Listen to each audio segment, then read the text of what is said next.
the main function of diplomacy is to have smooth relations around the world.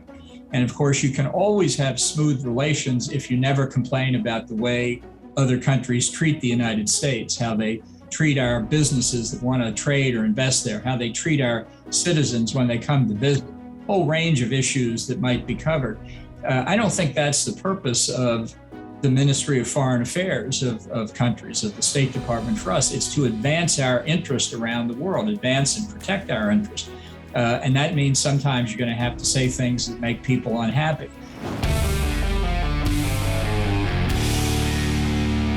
My guest today is Ambassador John Bolton. Ambassador Bolton served as Undersecretary of State for Arms Control and International Security and United States Ambassador to the United Nations under President George W. Bush. And he also served as the 27th United States National Security Advisor to President Donald Trump. Throughout his career, Ambassador Bolton has been a staunch defender of American interests. While Undersecretary of State, he advocated tough measures against the nuclear weapons programs of both Iran and North Korea and the proliferation of weapons of mass destruction worldwide. I recently sat down with Ambassador Bolton, and we talked about his views on the United States and the world, and the fallout from the U.S.'s humiliating withdrawal from Afghanistan. Ambassador Bolton, thank you so much for being on the show. I want to tell you, I've been a big fan of yours for close to 20 years when you served in the UN. I think it was 05 or so, right? 05 or so. So you were the first person from Washington, I think back in the day, that I could actually understand what you were talking about. And to me, in my small neck of the woods, you made a lot of sense. Well, thank you very much. It's nice to know that people are listening to what anybody says in Washington these days. Well, but we were certainly listening to you. So there were so many things I want to talk about, and I was so excited when I heard that you're going to be on the show. And the first thing that I want to start with, forget about modern day politics and geopolitical, our view in the world and how the United States should be viewed according to Ambassador Bolton. I want to first get to something which I find totally fascinating. How does a kid born in 1948 in Baltimore to a father who's a fireman and a mother who's a regular housewife, right in post-World War II, grow up to be a conservative where you're handing out leaflets for Barry Goldwater in 1964? How does that transformation happen? Well, I don't think it was a transformation. I think for many, many years, people have assumed in a very Marxist fashion that what your political views are determined by your socioeconomic circumstances. So if you're born into a blue-collar family and your father's a union man, then you're going to end up a Democrat. Now, interestingly, my mother always said we were a middle-class family. I mean, it didn't bother me or my father to be a working-class family, but my mother said we're a middle-class family. She would sometimes concede a lower middle-class family, but she wasn't going to let go of the middle-class thing. And I think it's the what they taught me was that I didn't have to be a lower middle-class guy for the rest of my life, and that there wasn't any limit to what I could do if I worked hard enough at it. And my father, I think like many young men who were in World War II, had a very protective view of the country, a very patriotic view, and certainly that influenced me as well. Now, when I went through high school, I read a lot of philosophy. I was very interested in it. I read a lot of Marx. I read big chunks of Das Kapital, hard as that is to imagine, and the Communist Manifesto, and I was horrified by it. So I was moving in a conservative direction, and I was fascinated with people like William F. Buckley Jr., but most of all, I was fascinated with Barry Goldwater. I just thought he was the cat's meow, and that's how I got involved in his campaign. And then just to seal the deal, when I got out of high school, I went to Yale in the late 60s.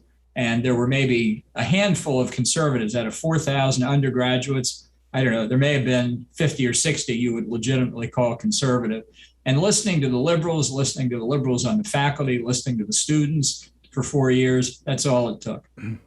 Yeah, what I find so amazing is you grew up in probably one of the most turbulent times in American history.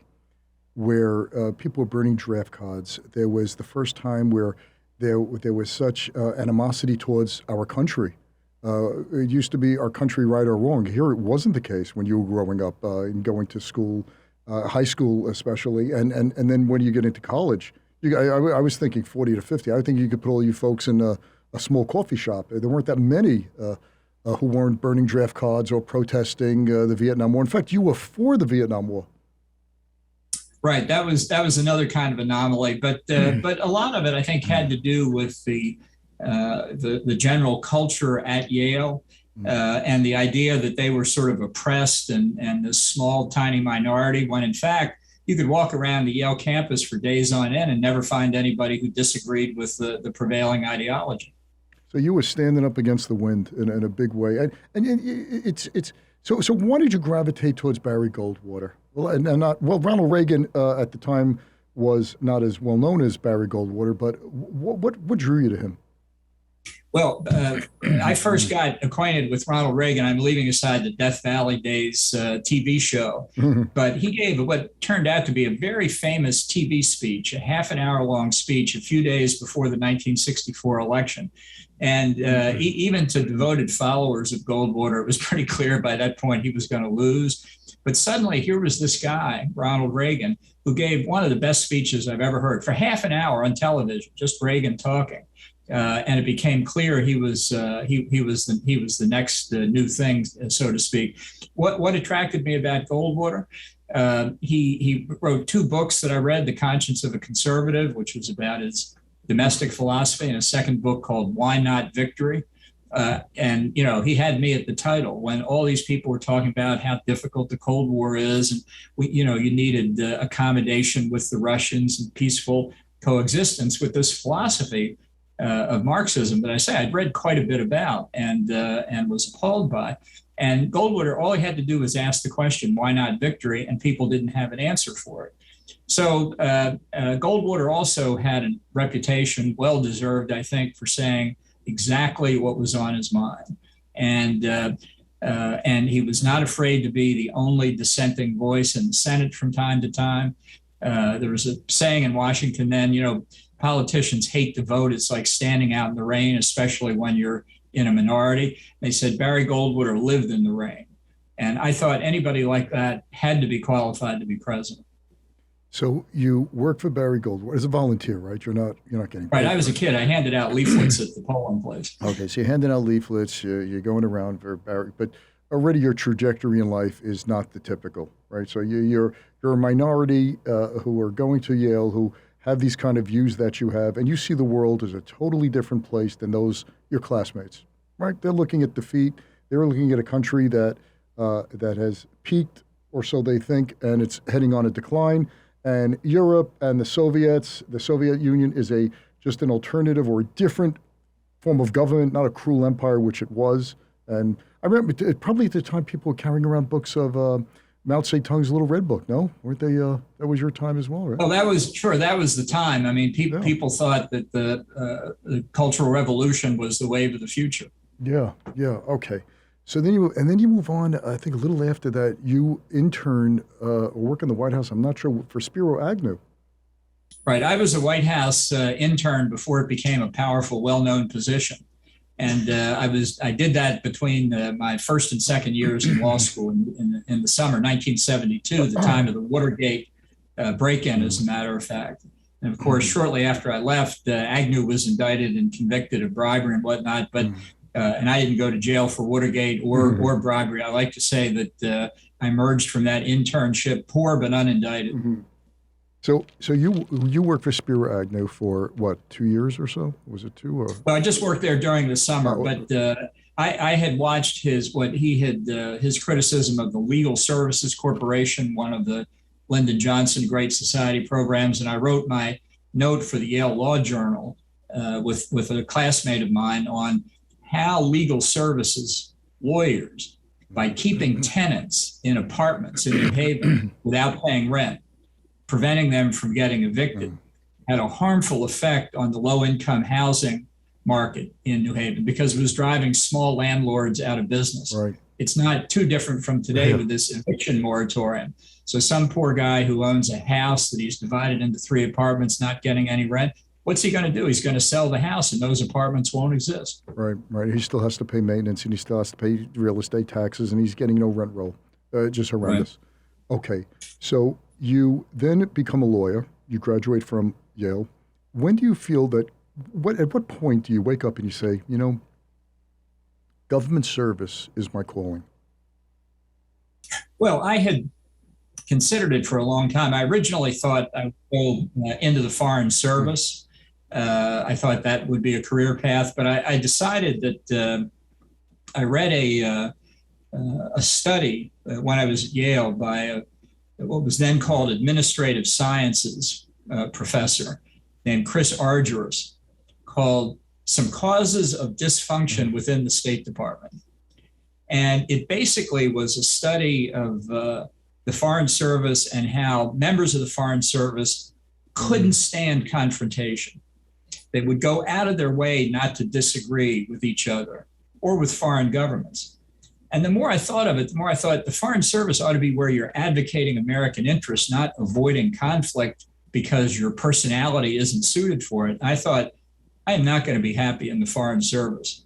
So I thought law was another alternative. But, the big choice for many lawyers at Yale Law School when I was there, when you graduate, is you're going to work in New York, you're going to work in Washington. And it was a hard choice for me, but I decided to work in Washington in part because I knew that would bring me much closer to politics. And you also had your classmates, I think, was Hillary Rodham Clinton at the time, and was it Bill Clinton also, or just? Well, they were a year ahead of me, but Clarence Thomas was a classmate. In fact, we lived in the student housing, one floor above one another, and used to talk over late hours in the evening when we should have been studying down in the laundry room in the basement of our building. Well, that must have been something, huh? Young Clarence Thomas, and you just hanging out, huh? That must have been a lot of fun conversations back in the was it early 70s or late 70s? No, early 70s. Early well, 70s. We surprised a lot of people. I mean, if you haven't read Clarence's memoir, My Grandfather's Son is what it's called. I really urge you to take a look at it and everybody listening, because it's a very graphic demonstration of how somebody, speaking of strange backgrounds to turn out to be a conservative, reading how Clarence grew up. And it will be very clear how he turned into the philosophy that he has today. Yeah, it's just so amazing, the formative years and the experiences that certain people go through. Change them dramatically, and really, like you as well, it sets in motion your life's trajectory. You realize where you've been, and you have a great foundation. And like you said in the beginning, a union father and a middle class, you would think it would be X because you fit in that box. But what you saw was not what your experiences were. They don't fit perfectly in that box. Well, it was another disproof of Marxism. He called it economic determinism, and depended on what class you were in, that was going to determine your views, your future, and everything else. He was wrong on that, like he was on pretty much everything else. Yeah, and proof's in the pudding, huh? 1989, it was all over. Okay, so now, I just wanted to get the background because I've listened to so many interviews and I've read so much of your writings. I never got that what was going on from like 1948 to 1970. Thanks for filling that blank in for me, because it really shows what type of person and where your views come from, which I think is I would say they're novel, they're different, but they're so pragmatic that it kind of smacks you in the face. Said, why are we doing this? Here's the problem. Here's my solution. Let's not pussyfoot around the problem and let's get to it. But before we get into that, Your first, it was under George. It was 2000. So George W. Right? You become UN ambassador. Right. Is that, I don't know, in the scheme of things, is that a great job to have? Is that an important job in the foreign, under this, it's under state, right? It's under the State Department? Right. How is that viewed in the whole hierarchy of state? Like, is that a good position, bad position, stupid position? What is that? Yeah. Well, it depends on the administration. The Democrats typically give it cabinet rank, which is a big mistake because the Secretary of State's the cabinet officer for the department. I viewed it mostly as a damage control job, although there were certain things we had to get done. But it was very challenging because so much of the hidden agenda had some kind of anti-American bias in it, or if not explicitly anti-American, anti-Israel or against other American allies. So it was very challenging. I didn't expect to accomplish much while I was there. I hoped and expected to try and minimize the damage to the United States. Well, you stood up to bullies, that's for sure. You didn't take any, you didn't suffer fools gladly. It seems like that's the kind of job where you go home each night and just I need a stiff drink because everyone hates you and they're trying to find reason. And here we are giving many of these countries money, most of these countries money, and they're coming and kicking us in the face. Yeah, well, actually, the first job I had other than the Agnew internship in government was I was at the U.S. Agency for International Development, our bilateral foreign aid agency in the beginning of the Reagan administration. And I was in charge of policy and budget for AID. I did a study of voting records in the UN General Assembly. And I thought what I would do to show we were serious about not getting kicked around was we would cut foreign aid budgets to countries that consistently voted against us. And this caused great turmoil at the State Department because they thought, my goodness, that's just terrible. That's telling people they can't kick the United States around. That will complicate our diplomacy. But I took it up to New York and I showed it to Jean Kirkpatrick, who was our ambassador at the time. She thought it was a great idea.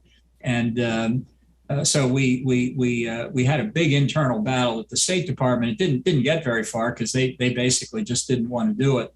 But that's the kind of thing that you need to do to shake up bureaucracies. And in fact, I got a going away present from AID that it was given to me because it embodied what they saw as my philosophy of government. Is that the grenade? Yeah, I would expect that, right? So it says here, John R. Bolton, truest Reaganaut, AID 1983. And to describe it to people listening, it is a hand grenade on a little platform there. Yeah. So that's, if you want to get stuff done in government, you have to be prepared to run into opposition. And if you're not facing any opposition, you're probably not getting anything done. So to an average guy like me who was never in politics, who just I read the Wall Street Journal, I could understand what's going on. I don't need a PhD to figure out right or wrong. How is it possible that the State Department and the UN ambassador aren't in sync when these countries are kicking us in the teeth and then taking our money? Why do you say there's a conflict there? Yeah, well, I think part of it is the idea that the main function of diplomacy is to have smooth relations around the world. And of course, you can always have smooth relations if you never complain about the way other countries treat the United States, how they treat our businesses that want to trade or invest there, how they treat our citizens when they come to visit, a whole range of issues that might be covered. I don't think that's the purpose of the Ministry of Foreign Affairs of countries, of the State Department for us. It's to advance our interest around the world, advance and protect our interest. And that means sometimes you're going to have to say things that make people unhappy. I was trained as a litigator, practiced law for many years. And when I was interviewing for jobs in law school, one partner at a big firm in New York said to me, well, you want to be a litigator? That means more than half your day, on almost every day, you will be talking to your opposing counsel who want to do nothing better than to rip your client's lungs out. Now, are you sure that's what you want to do? And I thought, what a great description. I'm ready to go.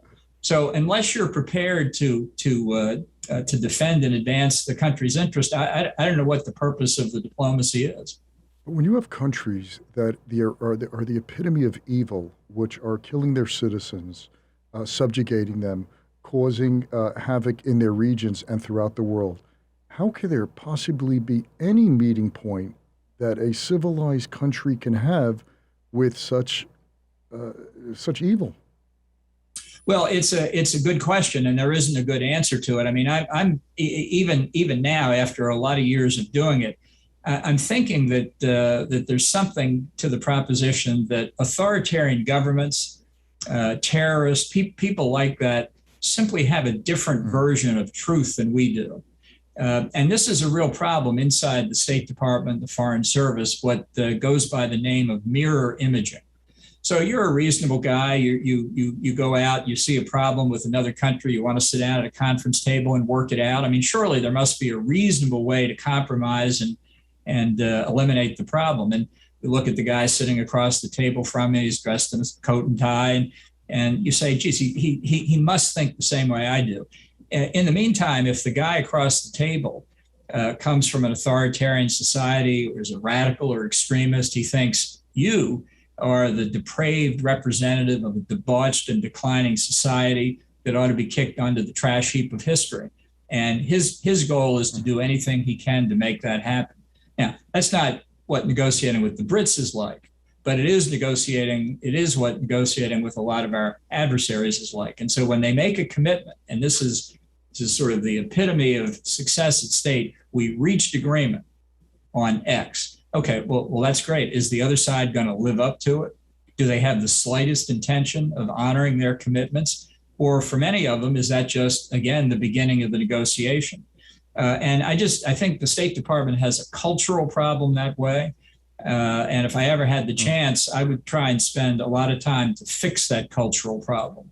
Because until we do, we're just not going to be represented as well as we might be. But a lot of very, very bright, able people at the State Department who have been overwhelmed by this culture. Yeah, it's like Warren Buffett said, you can't make a good deal with a bad person. And no matter what, the Iran deal, which we'll talk about in a second, but what boggles my mind is you sit down and you read the paper and you just watch the news, and it seems like, why are we even negotiating with certain characters on the world stage? They are bent on the destruction of our way of life.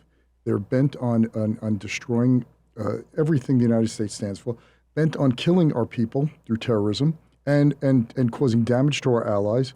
How is there even, where's the mutual point where we can say, okay, I give here, you give there?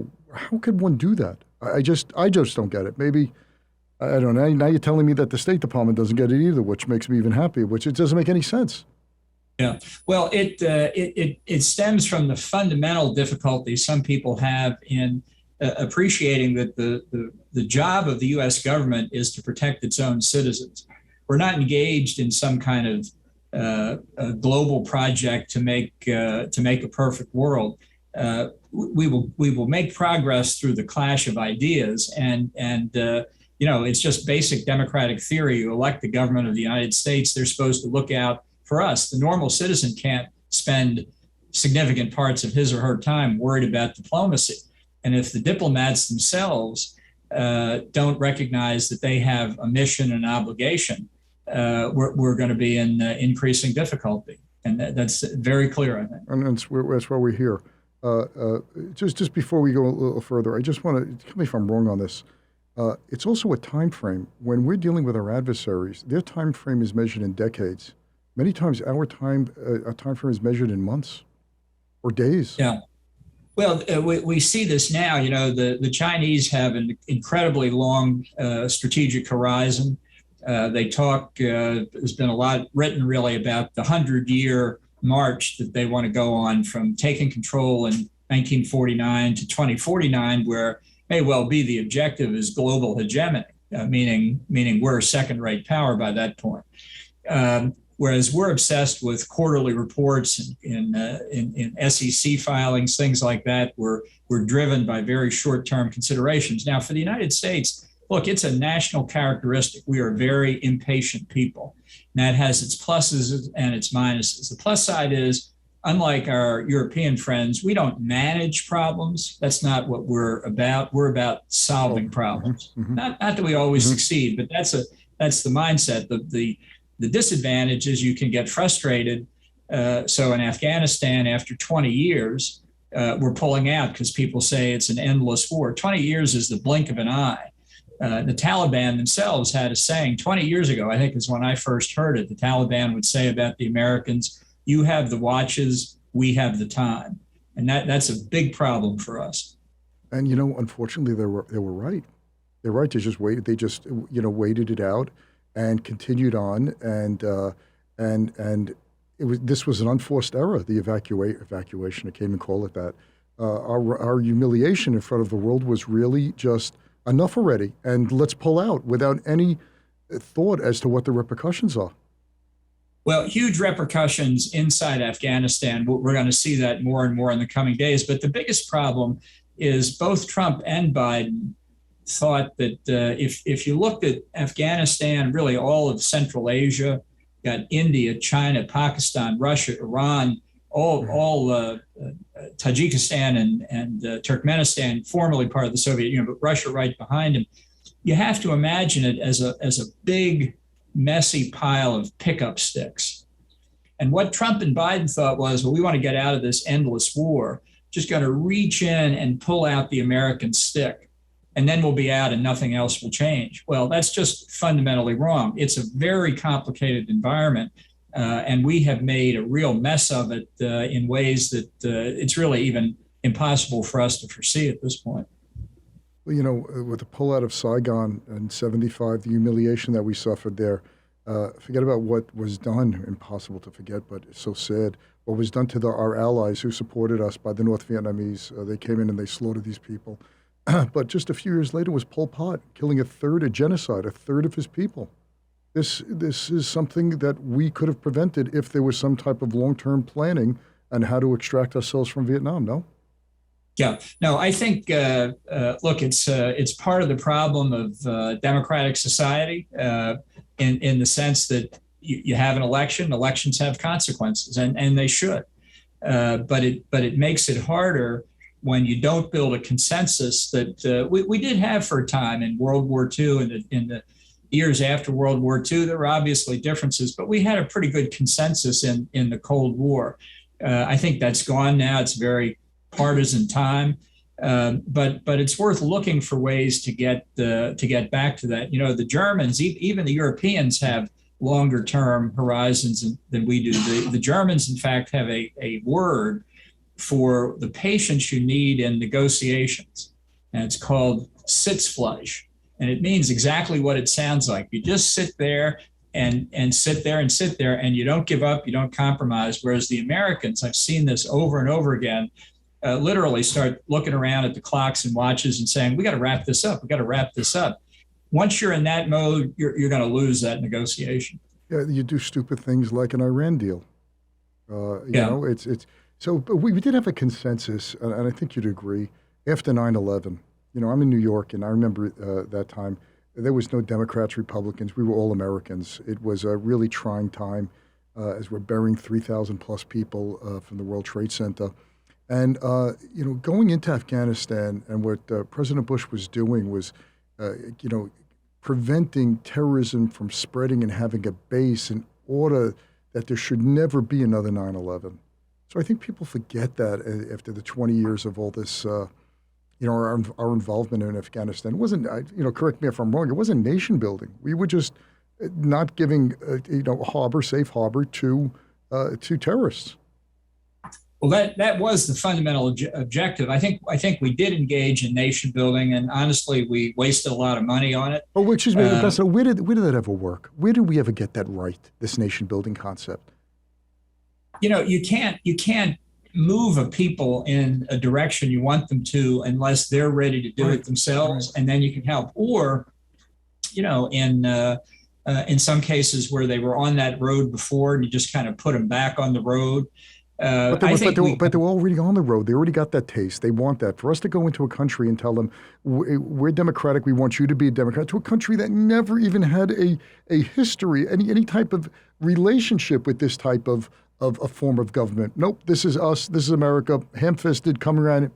Where did that ever work?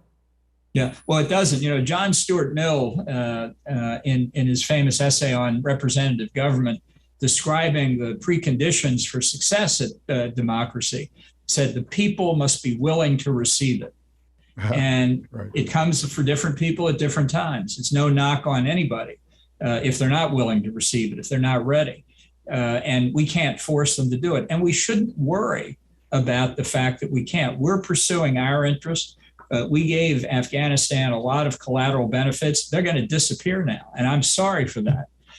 It wouldn't have taken much to stay with a relatively small force, but we had two presidents in a row, Trump and then Biden, who both for years had wanted to get out. And, we'll bear the consequences for a long time. What concerns me, and I want you to tell me that I'm totally wrong on this. What concerns me is the Taliban taking over Afghanistan once again, and right next door, you have Pakistan with nuclear arms. That combination keeps me up at night. Tell me I'm overreacting.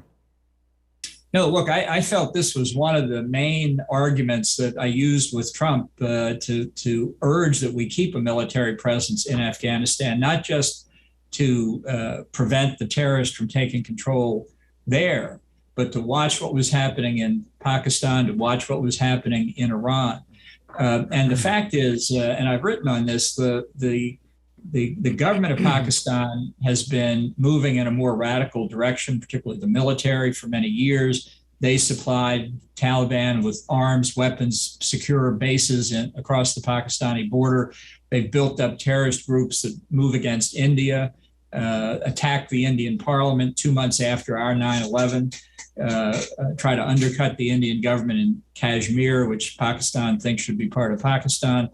And they've pursued nuclear weapons. So the greater the possibility of Pakistan being run by their equivalent of Taliban in Afghanistan, the more in danger we are of that kind of government giving individual nuclear weapons to terrorists, which, you don't need a ballistic missile to deliver a nuclear weapon. You can put it in a tramp steamer, sail it into New York Harbor.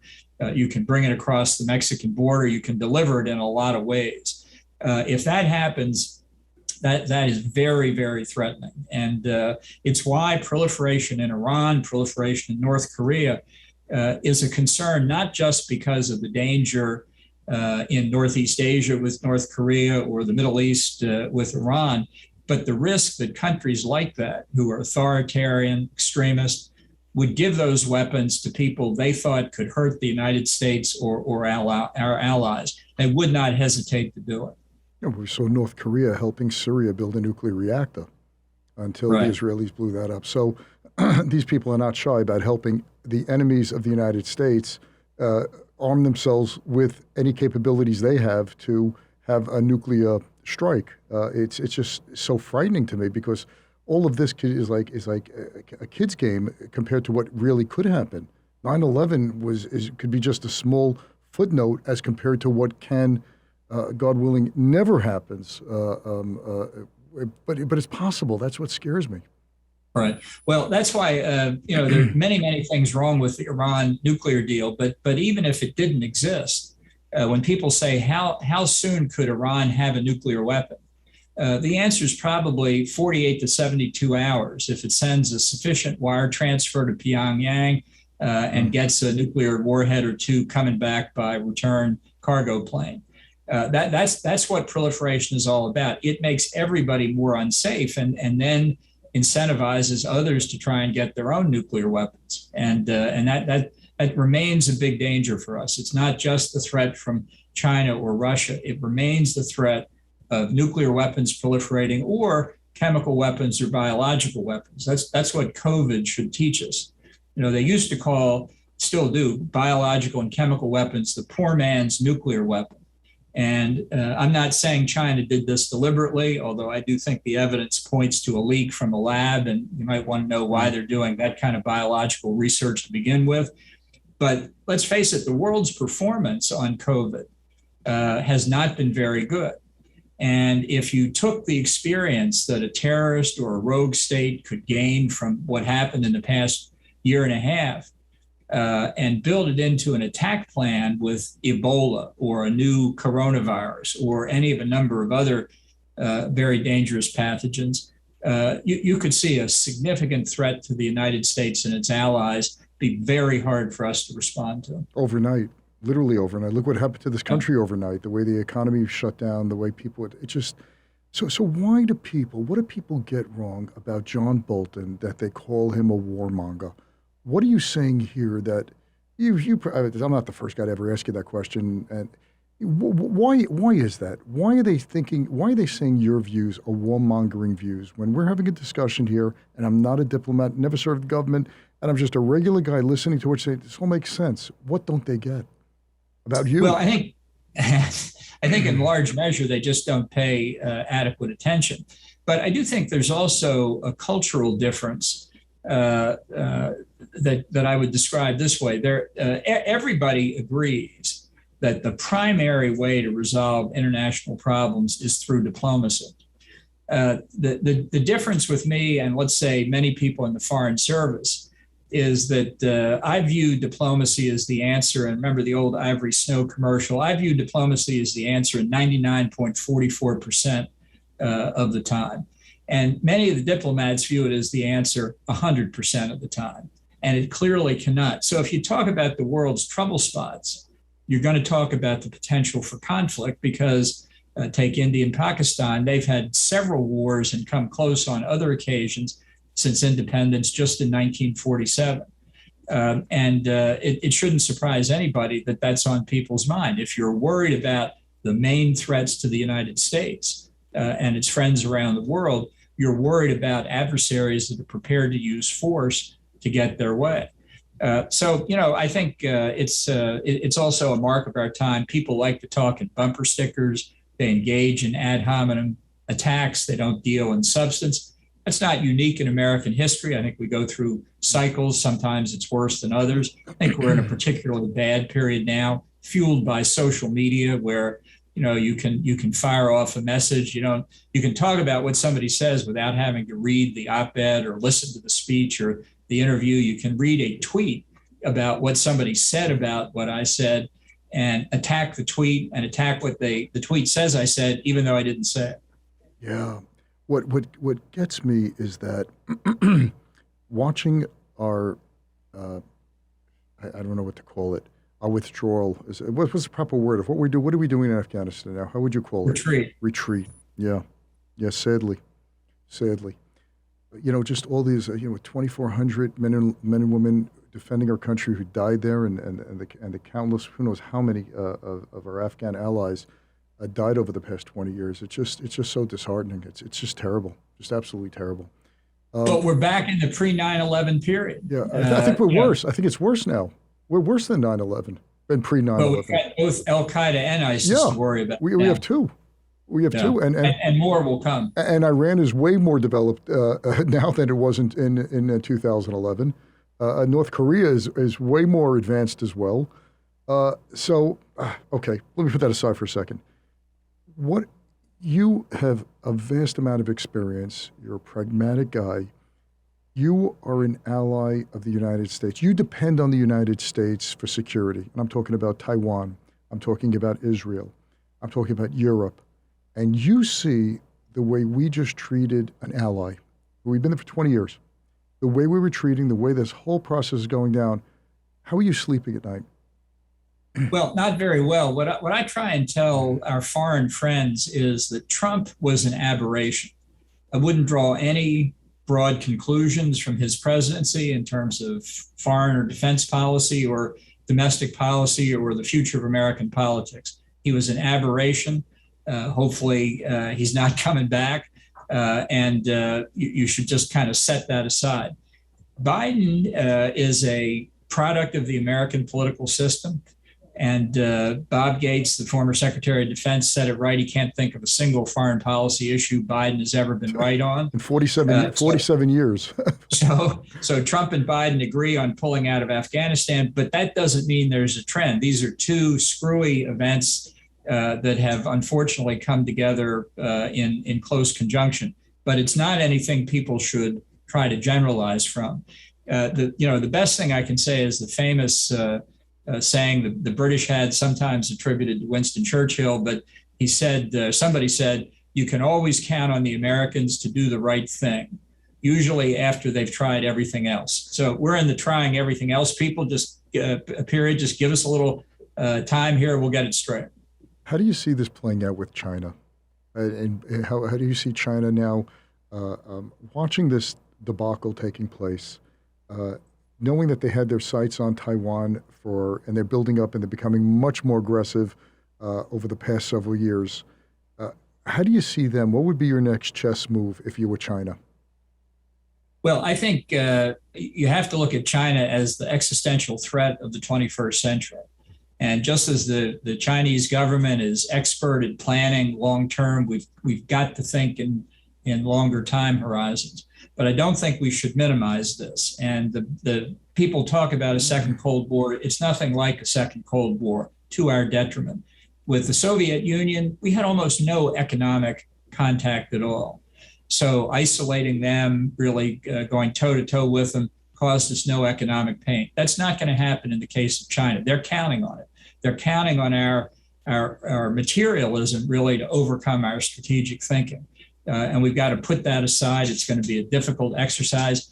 The one silver lining from the coronavirus is I think the American people understand, and this is true, surveys show this in Europe and Japan as well, that China's obvious cover-up of the origin of the virus and everything else has caused opinion about China to tank in the United States and around the world. So people are now waking up to the other threats we face from China: military, economic, political. And that's a good thing. We can protect ourselves. We can prevail. We're coming from behind, but we've got the time if we apply ourselves. Given the present administration, do you think they would, based on just what we've been seeing, do you think they'd step up to the plate and protect Taiwan? Well, I think it's, political reporters like to talk about splits in the Republican Party, Trump versus the non-Trumpers and so on. What I've seen in the past month or so with respect to Afghanistan has shown a huge split within the Democratic Party of people who understand the consequences of Biden's decision, carrying through on Trump's decision to get out of Afghanistan. And I think this is an opportunity. I do think we've got a pressing need for a big debate on China. People need to understand things like Huawei is not a normal telecommunications company; it's an arm of the Chinese state. And they're not kidding around in Xinjiang. They're carrying on a cultural genocide against the Uyghur people. They've suppressed democracy in Hong Kong. There's a lot to talk about. For example, in coming to the defense of Taiwan, we need to explain why. We need to get the American people ready for it. And there are plenty of good reasons. If you want chips for your computers, probably manufactured in Taiwan, quite apart from the fact they're a free country and have depended on us. So this is very important. And I think this is how we overcome the problem of the short attention span. We've got to talk about the big picture and protecting American values against competition from the authoritarianism that the Chinese government represents. But now with America, the way we acted, and we're acting now with Afghanistan, isn't that shaking our allies to the core and saying, my gosh, they might not be here for me? Well, I think it is with some of them. And I think that underlines the nature of the problem we've got. And I think that's why it's important, if you look at public opinion polls, whatever people think about withdrawing from Afghanistan at some point, they've looked at what's been happening. And Biden's opinion is going down very, very significantly, because Americans don't like watching America being humiliated, and they don't like self-inflicted mistakes. So it's hard to find anything good in this, but there's one lesson to be learned. You just have to think what the consequences are of your action. Like Tony Blair said, don't follow simplistic political slogans. Yeah. Last thing, I just want to wrap this up because, you're a breath of fresh air simply because you look around and you say, how come no one gets it? And it's good to hear that you get it. You're able to articulate it well. The Middle East. We had the Abraham Accords, which seems to be moving in the right direction. Yet Israel's faced with Hezbollah in the north, Hamas, which is an arm of Iran in Gaza, shooting missiles on the Israeli population centers, and the Arab world moving closer to, I wouldn't say democracy, because that's not really what they're looking for, but more of an understanding of Israel being a player in the Middle East and being an equal, being a member state, which they have never viewed. How do you see that playing out over the next several years under this administration, especially given the backdrop of what we're seeing now? Well, I don't think there's any doubt Iran has hegemonic aspirations in the Middle East in terms of geopolitical control, in terms of religious domination inside Islam. And, we've talked a lot about the nuclear program, but it's also their support for terrorism. Remember, Iran was the first government to be declared a state sponsor of terrorism by Ronald Reagan during his administration. That's how long this has been going on. And their conventional military activity in Iraq, in Syria, with Hezbollah in Lebanon, using the Houthi rebels in Yemen to fire missiles and drones at civilian airports in Saudi Arabia and the United Arab Emirates. The Abraham Accords are a reflection of the fundamental tectonic shift in the Middle East. I think it's inevitable that more Arab governments recognize Israel. I think we're going to see it. I think the pace will speed up here because they recognize they're in it together against Iran. And that is a force really more important than anything else we might have expected. I think it's a mistake for the United States to say we want to get out of the Middle East because we need to focus on China. We are the preeminent world power. We have to be able to walk, chew gum, and say the alphabet at the same time. We can deal with China. We can deal with the Middle East. We can deal with Russia. We can do it all. And still have time left over. And we just have to apply ourselves. And, I hope the rising generations understand that. Those of us who grew up in the Cold War faced a clear threat to the United States. We're still in the process of understanding the threats we face now, and a lot of people still don't. So to me, that just underlines how much work there is to be done. Wow. Yeah, true that. Last thing for you, Ambassador. What keeps you up at night? Well, actually, nothing keeps me up at night. I don't worry about things that way. I've got a long list of problems around the world, and if things started keeping me up at night, I wouldn't get any sleep at all. Because people have missed the point about the end of the Cold War, where we had a peace dividend. Remember that we had the Washington Consensus. We had reached the end of history. Not true. And we had a surplus. We had a surplus in the budget. We were close to having no national debt at one point. Amazing. And that was a very mistaken view of the world. 9/11 woke us up in a major way, but here we are 20 years later. A lot of people obviously didn't get it at the time or forgotten it or too young to remember it. But there's never an easy day. And the framers used to say, the price of liberty is eternal vigilance. And it's still true today. Yeah. Wow.